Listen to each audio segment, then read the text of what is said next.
वाघ बघणं हे एक व्यसन आहे आणि त्याला तुम्ही एकदा त्याच्या टेरिटरीमध्ये फिरताना पाहिलं की तो तुमच्या मेंदूचा ताबा घेतो आणि मग तुम्हाला त्याला पुन्हा पुन्हा पाहायची इच्छा होते.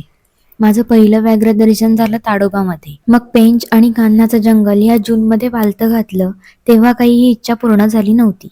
त्यामुळे जीवाला स्वस्थता नव्हती आणि म्हणूनच पुढच्या सफारीची योजना याच वर्षीच झाली. Nagarhole tiger reserve. साऊथमधल्या टायगर रिझर्व्समध्ये वाघांची संख्या जास्त असून ते नॉर्थमधल्या टायगर रिझर्व्स एवढे फेमस नाहीयेत. त्यामुळे नागरहोळेमध्ये वाघ दिसण्याची माझी अपेक्षा बिलो एव्हरेज होती. तरी जंगल फिरणं कमालीचं आवडत असल्याने नागरहोळी फिरायची excitement on top.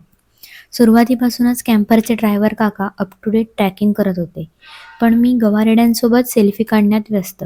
I mean मला हे हिरव्या निळ्या रंगाचे लँडस्केपच एवढे आवडतात की काय सांगू. आणि मग अचानक श्वास रोखला जातो, कॉलिंग सुरू असतं आणि गाडीच्या मागून एंट्री होते तिची, मग्गे ती टायग्रेस.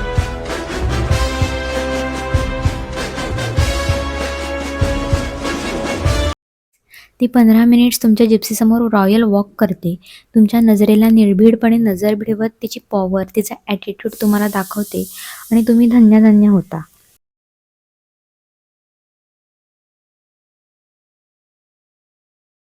सफारीमध्ये तुमच्या सायटिंगचे 50% चान्सेस हे तुमच्या गाईड आणि ड्रायव्हरवर डिपेंड असतात.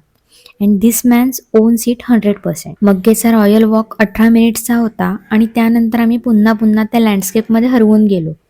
But now with hearts full of Joy.